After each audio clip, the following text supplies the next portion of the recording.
वाळवणातला पुढचा प्रकार म्हणजे मी आज साबुदाणा आणि बटाट्याच्या ह्या चकल्या ज्या आहे ना त्या बनवलेल्या आहे. अगदी झटकीपट होतात आणि एकदम साधी सोपी रेसिपी आहे. अगदी नवीन जरी करणारे असतील ना तरी पण त्यांना अगदी सहज जमेल इतक्या छान चकल्या होतात या साबुदाणा आणि बटाटा आणि एकदम मस्त फुलतात. तुम्ही पाहू शकता अगदी तेलात टाकल्याबरोबर ह्या फुलतात. खूप छान होतात. कलर पण खूप सुंदर आलेला आहे. तर यामध्ये तुम्ही हिरवी मिरची सुद्धा टाकू शकतात, पण मी यामध्ये लाल तिखट वापरलेला आहे आणि लाल तिखट वापरूनच केलेले आहे. खूप छान लागतात त्या पण. तर चला आता मी हा 1 किलो साबुदाणा जो आहे मोठ्या पातेल्यामध्ये काढून घेणार आहे आणि आपल्याला नंतर मात्र स्वच्छ धुवून घ्यायचा आहे हा. एकदा नक्की तुम्ही ही रेसिपी ट्राय करा.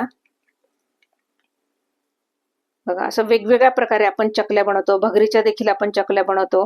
त्याच्यानंतर अगदी तांदळाच्या पिठाच्या देखील चकल्या बनवतो. मग साबुदाण्याच्या चकल्या पण खूप छान होतात, साबुदाणा आणि बटाटा.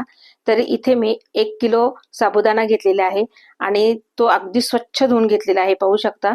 आणि त्यानंतर आपल्याला यामध्ये गारच पाणी घालायचं आहे सुरुवातीला आणि अगदी साबुदाण्याच्या वरती अगदी अर्धा इंच पाणी राहील इतपत आपल्याला हे पाणी टाकून आपल्याला हे भिजत घालायचं आहे. तर साबुदाणा इथे 7 ते 8 तास तरी आपल्याला भिजत घालायचं आहे. तुम्ही पाहू शकता व्हिडिओ दाखवल्याप्रमाणे अर्धा इंच पाणी फक्त मी वरती ठेवलेलं आहे. आता याच्यावर झाकण ठेवून आपल्याला 7 ते 8 तासानंतर साबुदाणा भिजल्यानंतर बघायचं आहे. तर पाहू शकता तर इथे मी 7 ते 8 तासानंतर पाहिला तर आपला साबुदाणा एकदम छान आणि मस्त असा भिजलेला आहे. अगदी मोकळा मोकळा पण झालेला आहे, पाहू शकता तुम्ही. तर मी असा झाऱ्याने असा काढून घेते आहे. पहा एकदम छान अगदी मोकळा मोकळा झालेला आहे. तर मी आता हे एका मोठ्या भांड्यामध्ये हा साबुदाणा जो आहे तो काढून घेणार आहे. तर हा संपूर्ण साबुदाणा एका मोठ्या भांड्यात मी काढून घेत आहे आणि व्यवस्थित असा मोकळा करून घ्यायचा आहे आपल्याला. आता हा साबुदाणा जेवढा आहे ना त्याच्या फक्त दीडपट पाणी आपल्याला अगदी उकळायला ठेवायचं आहे. पाणी बघू शकता ह्या पातेल्यावर इथपर्यंत हा साबुदाणा होता. तर याच्या दीडपट पाणी मी घेणार आहे आणि अगदी उकळून घ्यायचं आहे आणि उकळतं पाणी आपल्याला ह्या साबुदाण्याच्या वरती टाकायचं आहे. पहा आधी जेवढा साबुदाणा होता तेवढं पाणी टाकलं आणि त्याच्या अर्ध परत पाणी टाकलं. मस्त व्यवस्थित हलवून आपल्याला ही रात्रभर आता असंच झाकून ठेवायचं आहे आणि दुसऱ्या दिवशी मात्र बघायचं आहे आपला साबुदाणा एकदम छान आणि मस्त असा भिजलेला आहे. तुम्ही पाहू शकता. तर मी हे 2 याच्यामध्ये काढून घेतलेलं आहे. आता इथे 1 किलो साबुदाणा आहे ना तर आपल्याला त्यासाठी 2 किलो बटाटे इथे मी उकडून घ्यायचे आहे. तर मी 1 किलो बटाटे उकडायला ठेवलेले आहे ते काढून घेते आहे आणि दुसरे उकडलेले जे बटाटे आहेत त्याची सालं मी काढून घेणार आहे आणि बाकीचे बटाटे मी हे थंड करण्यासाठी ठेवलेले आहे. बटाटे छान अगदीच उकडून घ्यायचे आहे मस्त, म्हणजे ते गार झाले ना की आपल्याला पटकन त्याच्यावरची सालं काढता येतील. आता इथे मी किसणीने हे बटाटे जे आहे ना असे मस्त किसून घेते आहे. म्हणजे काय होतं ना की आपण जेव्हा चकल्या बनवतो ना किंवा चकल्या पाडतो ना त्यावेळेस ते अडकायला नाही पाहिजे. त्यामुळे मग मी हे असे किसून घेत आहे आणि त्यानंतर मात्र मी पुन्हा एकदा स्मॅश करून घेणार आहे. आता हे सगळे मी एका मोठ्या पातेल्यामध्ये काढून घेणार आहे सगळे. 2 किलो बटाटा आणि 1 किलो साबुदाणा आणि हा व्यवस्थित सगळं असं मस्त मिक्स करून घ्यायचं आहे आपल्याला. आता ह्या ठिकाणी जर तुम्हाला वाटलं ना तुम्ही जिरं देखील घालू शकता किंवा हिरव्या मिरचीचा ठेचा जो आहे ना तो देखील घालू शकता. तुम्हाला जर जिरं चालत असेल ना उपवासाला तर जिरं नक्की घाला, टेस्ट पण खूप छान येते. आता हे सगळं व्यवस्थित मस्त मिक्स करून घेणार आहे आणि आता इथे चवीपुरता मीठ घालून घ्यायचं आहे आपल्याला. त्यानंतर इथे मी तिखट घालून घेणार आहे. तुम्हाला जितकं तिखट घालायचं आहे तितकं तुम्ही घालू शकता, पण जास्त घालायचं नाही. कारण काय होतं ना की ह्या चकल्या वाळल्यानंतर अगदी कमी होतात, तर त्याच्यामुळे खूप जास्त तिखट पण नको व्हायला. तर आता हे सगळं व्यवस्थित मस्त असं मी मिक्स करून घेणार आहे. खूप छान सुगंध सुटलेला आहे बटाटा, साबुदाणा, तिखट. आता हे सगळं व्यवस्थित मिक्स करून मी वरतून मात्र इथे मी जिरेपूड घालून घेतलेली आहे. तुम्हाला अगं साबूत जिरे जरी घालायचे असेल तरी तुम्ही घालू शकता. तर इथे मी अगदी जिरेपूड होती माझ्याकडे, त्याच्याने पण टेस्ट फार छान येते. बघा आता हे सगळं मिक्स झालेलं आहे. बघा आता इथे जे आहे ना मी सोऱ्याने टाकायचा प्रयत्न केला, पण साबुदाणा त्यामध्ये थोडा अटकत असल्यामुळे मग मी तो खेळ करत बसली नाही आणि मग मी नंतर आहे ना तुम्हाला सांगते.